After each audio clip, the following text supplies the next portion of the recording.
नमस्कार दोस्तों, मैं गुरुदेव यादव देव टीटी गुरु में आपका स्वागत करता हूं। हम सब पढ़ रहे हैं मिश्रण और ये मिश्रण का अगला क्लास है। लिखा है कि चाय का एक उत्पादक चाय के दो बगीचों से दो प्रकार की चाय को 5:3 के अनुपात में मिलाता है। एक की लागत 240 रुपये प्रति किलोग्राम और दूसरे की 300 रुपये प्रति किलोग्राम है। यदि मिश्रित चाय को 315 रुपये प्रति किलोग्राम की दर से बेचे तो हमें बताना है कि लाभ प्रतिशत क्या होगा।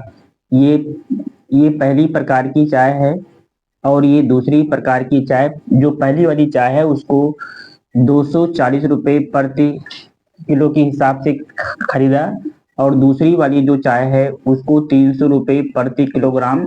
और इसकी जो मात्रा है ये है रुपया, और इसकी जो मात्रा है, इसकी मात्रा है 5 और इसकी मात्रा है कितनी, 3। यानी एक किलो 240 रुपये का मिल रहा है तो 5 किलो का कितना मिलेगा, 1200 रुपये का। 24 पंचे 120। और ये क्या हो जाएगा, 1 किलो 300 रुपये की मिल रही है तो 3 किलो कितने की मिल जाएगी, 3 त्रिक का 900। ये क्या आ गया, सीपी। सीपी माने कास्ट प्राइस, यानी ये इसका खरीद आ गया। यानी खरीदा कितने में, खरीदा 2100 रुपये में। और बेच कितने में रहा है, बेच रहा है 315 रुपये प्रति किलोग्राम। 315 रुपये प्रति किलोग्राम टोटल दोनों को आपस में मिक्स करके 5 3 8 किलो को मिक्स करके 315 रुपये प्रति किलोग्राम के हिसाब से बेच रहा है। तो 8 किलो कितने में बेचेगा, 315 को 8 से क्या करेंगे गुणा, 8 पंचे 40, 8 इक्के 8 4 12 और 8 त्रिक 24 1 25। खरीदा कितने में था, 2100 रुपये में और बेच कितने में रहा है, 2520। तो कितने रुपए का लाभ हुआ। लाभ निकालने के लिए हम एसपी में से सीपी को क्या करते हैं, घटा देते हैं। यानी 25 20 में से 2100 को क्या करेंगे, घटाएंगे। तो 25 20 में से 2100 को हम घटाएंगे तो 0 2 420 रुपये क्या होगा, 420 रुपये का लाभ आया। हमें बताना है कि लाभ प्रतिशत क्या होगा। तो लाभ प्रतिशत निकालने के लिए लाभ ऊपर लिखते हैं। लाभ कितना आ गया, 420 रुपया।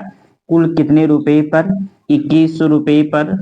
यानी लाभ को ऊपर लिखते हैं और क्रय मूल्य को नीचे।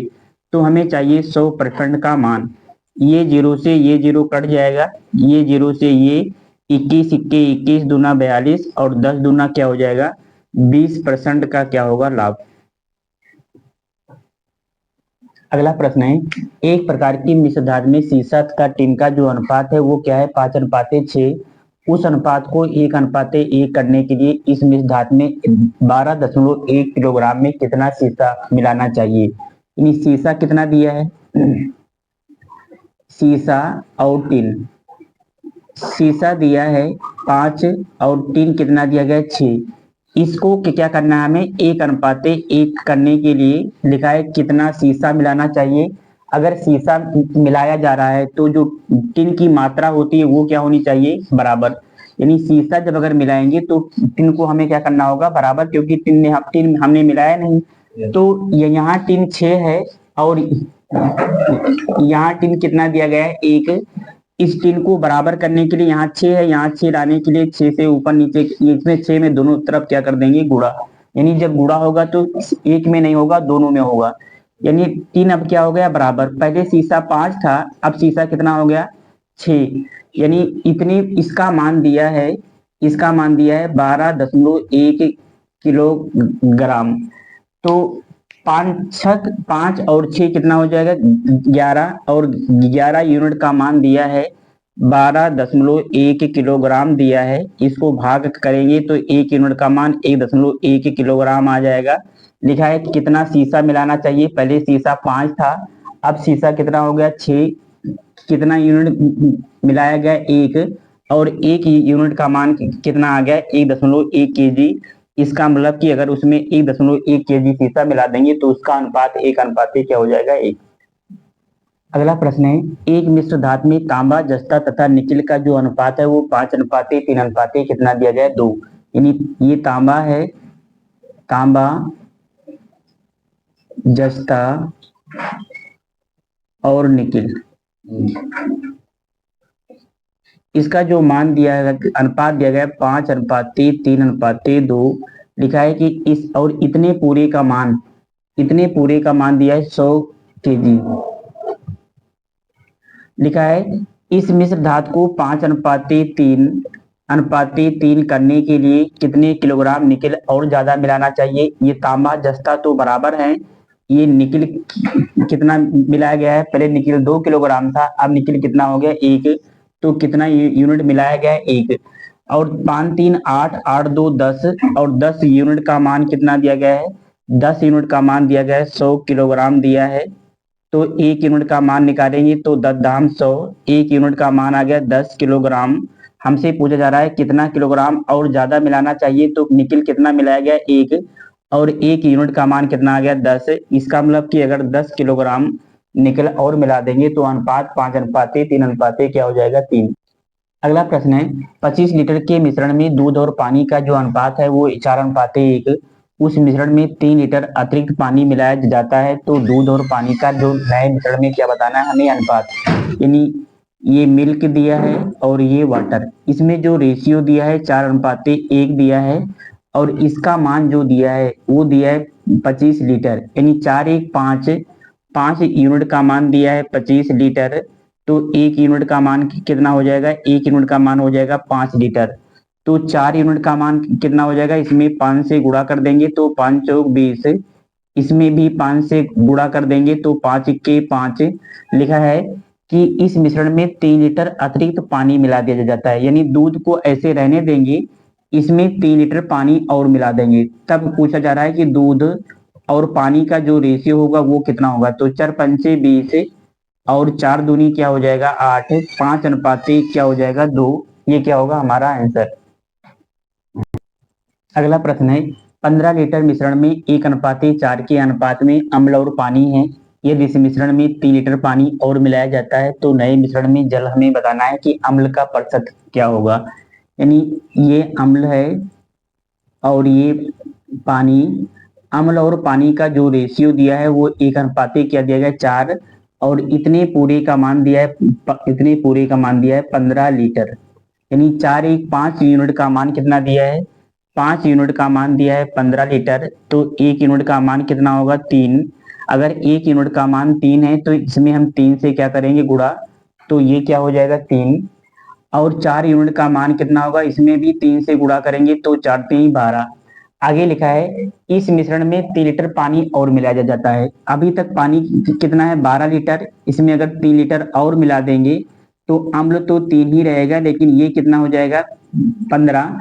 हमसे पूछा जा रहा है तो नए मिश्रण में अम्ल का प्रतिशत क्या होगा, जो नया मिश्रण प्राप्त हुआ उसका जो रेशियो अम्ल और पानी का जो रेशियो आया वो कितना आ गया 3:15। हमें बताना है कि अम्ल का प्रतिशत क्या है, तो अम्ल का प्रतिशत जब निकालेंगे, अम्ल का प्रतिशत, तो अम्ल कितना दिया है, अम्ल दिया है 3, टोटल कितने में से 15 और 3 18 में से, तो हमें चाहिए 100% का मान। 3 के 3 3 छक 18, 2 तिहाई 6, 2 पंचे 10, यानी 50/3% आ गया। इसको भाग करेंगे तो 16 सही 2/3% क्या हो जाएगा, नए मिश्रण में जल अम्ल का प्रतिशत होगा। अगला प्रश्न लिखा है एक डिब्बे में ए तथा बी दो तरल पदार्थों का मिश्रण 7:5 के अनुपात में है। यदि उस डिब्बे से 9 लीटर मिश्रण निकाल कर उसके स्थान पर केवल बी को डाल दिया जाए तो मिश्रण में ए और बी का जो अनुपात है वो 7:9 हो जाता है। हमें बताना है कि शुरुआत में तरल ए की मात्रा कितनी थी, यानी ये तरल ए है और ये क्या है, ये तरल बी है। इनमें जो रेशियो है वो दिया है 7:5, ये ए है और ये बी, इसमें जो रेशियो दिया गया है वो 7:5 कितना दिया गया 5 लिखा है।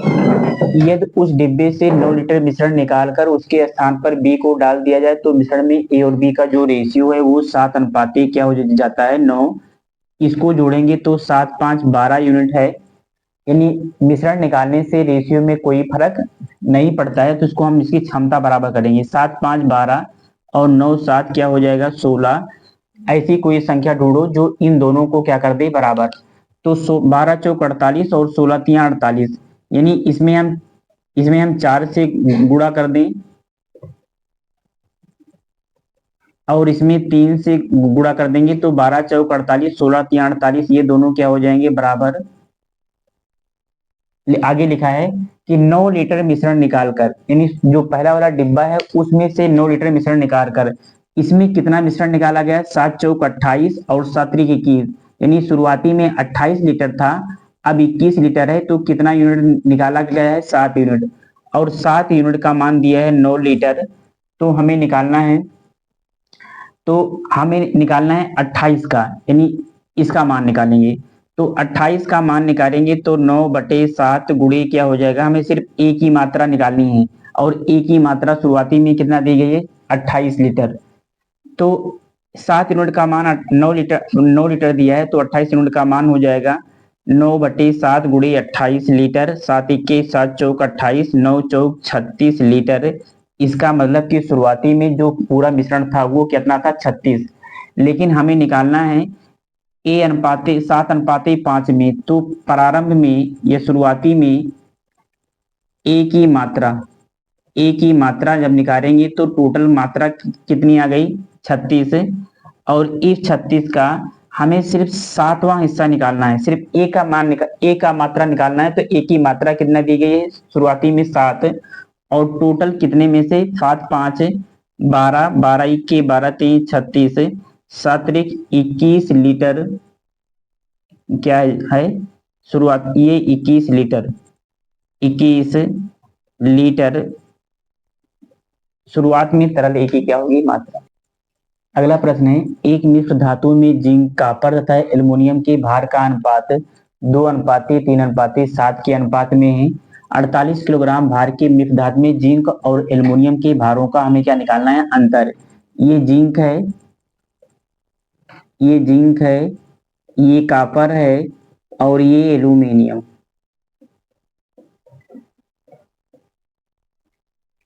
इसका दिया गया 2:3:7, और इतने पूरे का जो मान दिया है वो दिया है 48 केजी, यानी 7 3 2 5, और 5 में 7 जोड़ेंगे 12 यूनिट का मान दिया है, 48 केजी दिया है, तो 12 इक्के 12 चौक 48, एक यूनिट का मान क्या हो जाएगा, 4 केजी।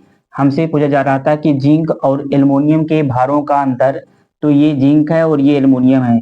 जिंक और एल्युमिनियम में कितने का डिफरेंस है, 5 यूनिट का डिफरेंस है, और एक यूनिट का मान 4 किलोग्राम है, तो 5 यूनिट का मान कितना होगा, 5 यूनिट का मान होगा 20 किलोग्राम।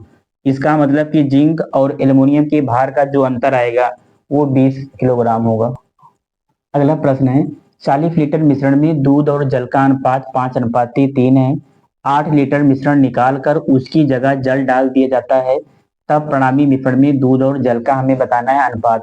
यानी ये मिल्क है और ये वाटर है, इसका जो रेशियो है वो 5:3 कितना दिया गया, 3, और इतने पूरे का मान जो दिया गया वो 40 लीटर। इसका मतलब कि 5 3 8 यूनिट का मान दिया है 40 लीटर, तो 8 इक्के 8 पंचे 40, एक यूनिट का मान कितना आ गया, 5 लीटर। तो 5 यूनिट का मान निकालने के लिए इसमें 5 से गुणा करेंगे तो 25 लीटर हो जाएगा, और इसमें 3 में 5 से गुणा कर एक यूनिट का मान अगर 5 लीटर है तो 3 यूनिट का मान कितना होगा, 15 लीटर। लिखा है 8 लीटर मिश्रण निकालकर, अगर मिश्रण निकालेंगे तो जो मिश्रण निकलेगा वो 5:3 में ही निकलेगा, यानी ये 5:3 दिया है, और इसमें से 8 लीटर मिश्रण क्या कर रहे हैं, 8 लीटर मिश्रण निकाल रहे हैं। इसका मतलब 5 3 8, 8 यूनिट का मान 8 दिया गया है, तो एक यूनिट का मान क्या होगा, 1। इसका मतलब कि ये 5 इक्के 5 होगा, और 3 इक्के क्या होगा, एक यूनिट का मान 1 है, तो 5 यूनिट का मान 5, और 3 यूनिट का मान क्या होगा, 3। इसका इसका मतलब कि इसमें से 5 निकलेगा क्या, मिल्क, और इसमें से कितना निकलेगा, 3। ये जो रेशियो आया ये निकालने वाला आया, इसका मतलब कि मिल्क से यानी दूध से 5 लीटर निकाला गया और पानी से 3 लीटर निकाला गया। तो 25 में से 5 घटाएंगे तो 20, और 15 में से 3 घटाएंगे तो 12, 4 पंचे 20, 4 तिहाई 12। तो नए मिश्रण में जो दूध और जल का जो रेशियो होगा वो 5:3 क्या होगा, 3। अगला प्रश्न है 36 रुपए प्रति लीटर के दूध के साथ पानी के अनुपात में मिलाया जाए कि मिश्रण का जो मूल्य है वो 30 रुपए प्रति लीटर हो जाए। यानी ये दूध है और ये पानी है। दूध कितना दिया गया 36 रुपए प्रति लीटर और जो पानी का जो मूल्य दिया गया है वो नहीं दिया गया है, तो पानी के मूल्य को हम क्या मान लेते हैं, जीरो। यानी जब पानी का दाम मूल्य ना दिया गया हो तब उसको हम क्या मानेंगे, जीरो। क्योंकि जो जो दूध में जो पानी मिलाया जाएगा उस पानी का कोई भाव तो होगा नहीं, तो पानी का जो भाव है वो क्या है, जीरो। लिखा है 36 रुपए प्रति लीटर के दूध के साथ पानी किस अनुपात में मिलाया जाए, तो दूध तो 36 रुपए प्रति लीटर है, लेकिन दूध में जो पानी मिलाया जा रहा है उसकी कोई कीमत नहीं होती है। और टोटल ओवरऑल जो मिश्रण है कि जो बेचा मिश्रण का मूल्य है वो है 30 रुपए प्रति लीटर। इसका हम क्या निकालेंगे, इसका हम निकालेंगे अंतर। 36 और 6 में कितने का अंतर है, 6 का। और 30 और 0 में कितने का अंतर है, 30 का। और 6 के 6 और 6 पंचे क्या हो जाएगा, 3, 30। तो नए मिश्रण में यानी 5:1 के अनुपात में अगर मिला देंगे तो मिश्रण का जो मूल्य हो जाएगा वो 30 रुपए प्रति लीटर हो जाएगा। अगला प्रश्न है 48 रुपए प्रति किलोग्राम मूल्य वाले 60 किलोग्राम चीनी में 55 रुपए प्रति किलोग्राम वाली कितनी चीनी मिलाई जाए ताकि मिश्रित चीनी का जो मूल्य है वो 52 रुपए क्या हो जाए, 50 पैसे प्रति किलोग्राम हो जाए। यानी एक ये दिया है, एक ये दिया है और ये टोटल ये दिया गया है। इसका यूज हम नहीं करेंगे क्योंकि ये रुपया नहीं है, ये इसकी मात्रा दी गई है।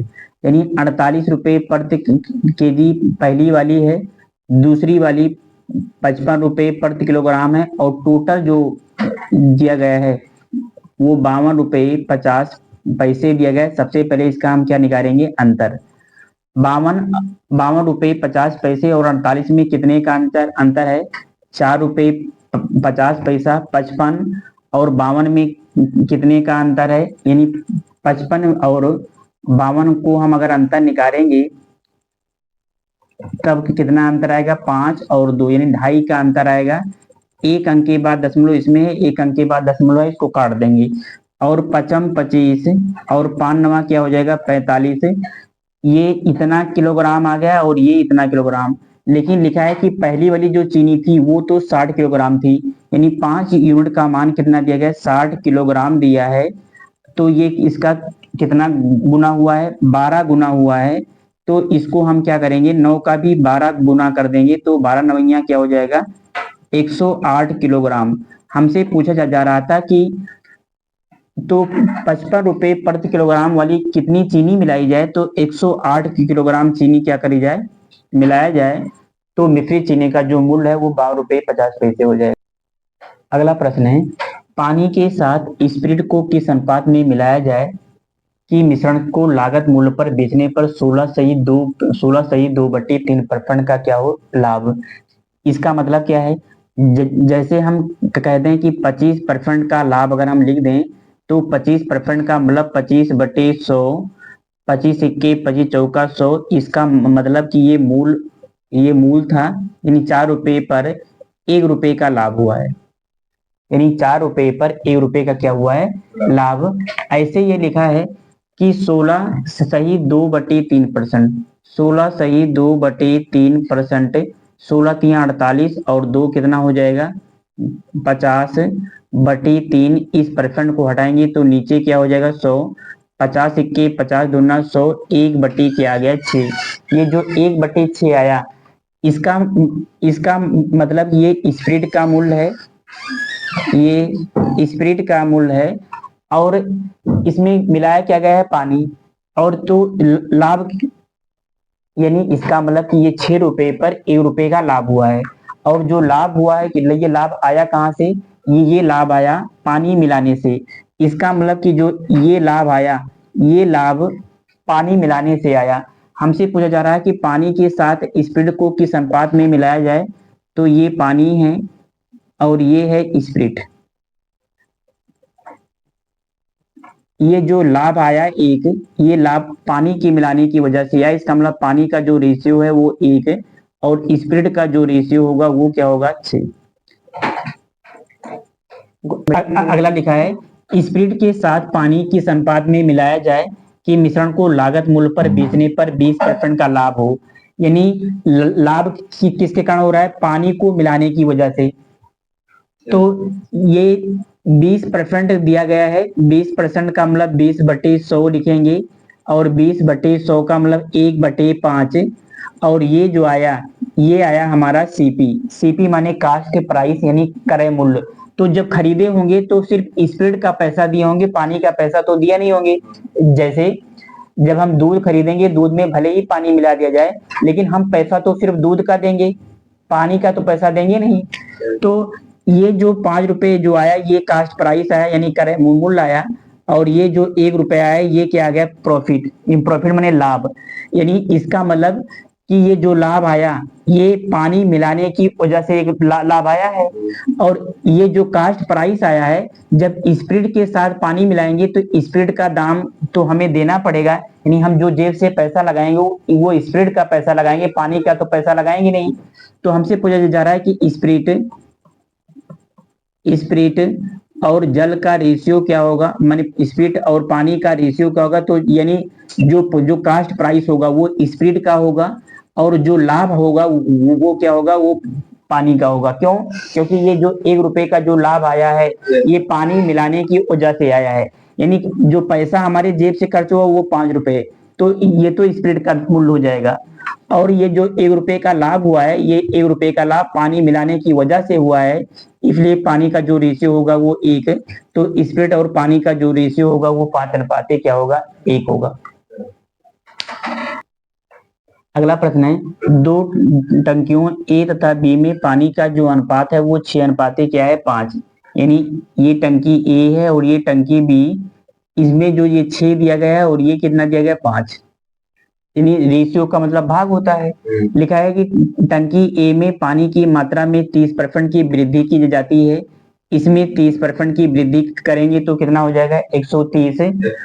तो टंकी बी में पानी की मात्रा में कितने प्रतिशत की वृद्धि की जाती है, तो हमें नहीं मालूम, तो उसको हम मान लेते हैं कि X% वृद्धि की जाती है।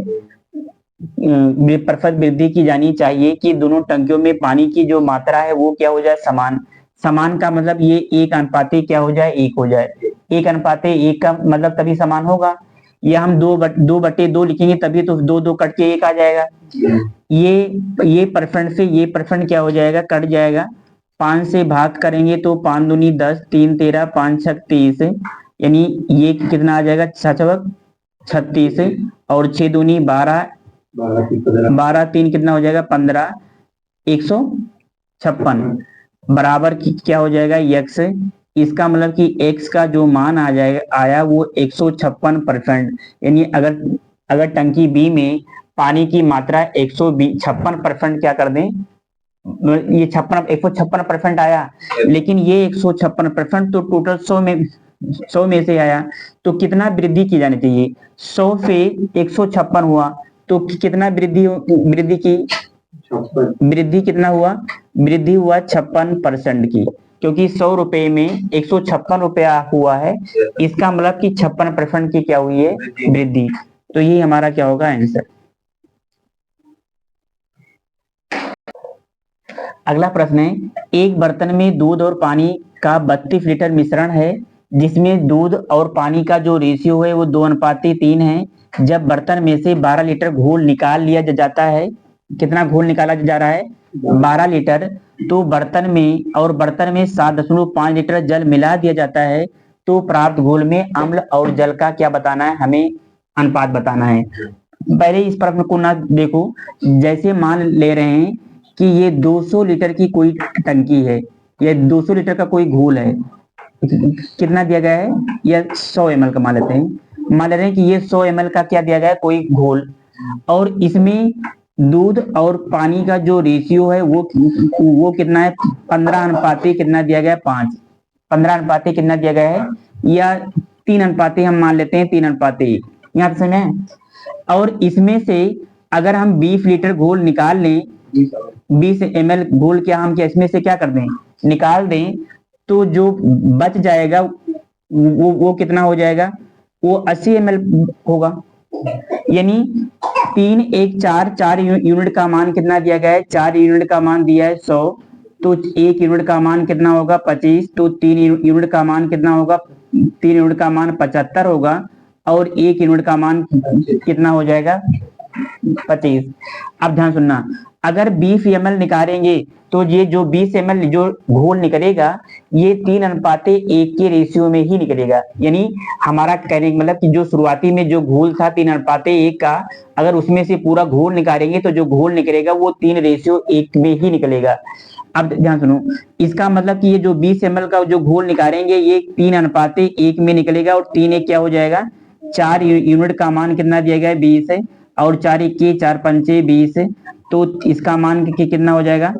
1 यूनिट का मान 5 है, तो 3 यूनिट का मान 15, और 1 यूनिट का मान कितना हो जाएगा? इसका मतलब कि पहले दूध की कितना था?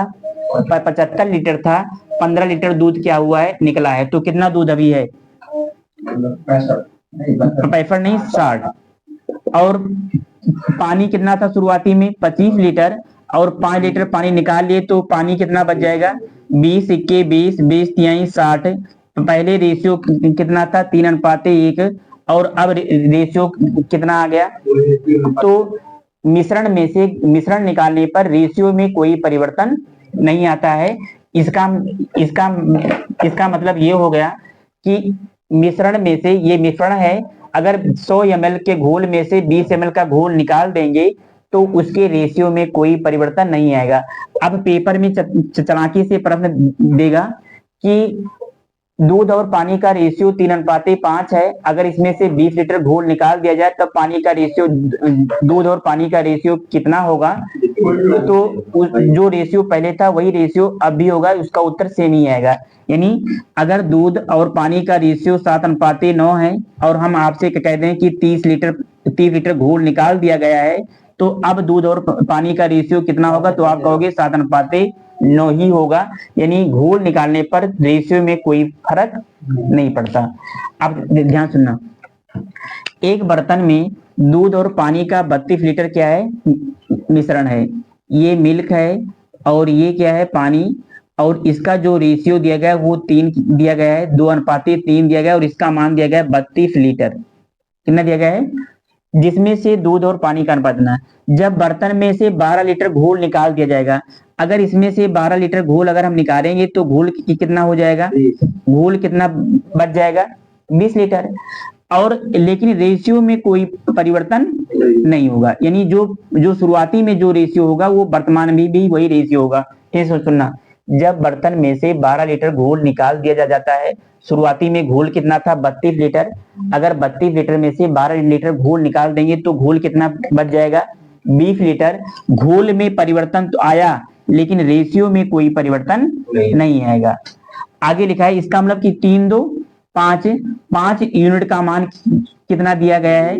5 यूनिट का मान दिया है 20, तो 1 यूनिट का मान कितना होगा? 4, तो 2 यूनिट का मान कितना होगा? 8, और 3 यूनिट का मान कितना होगा? 12।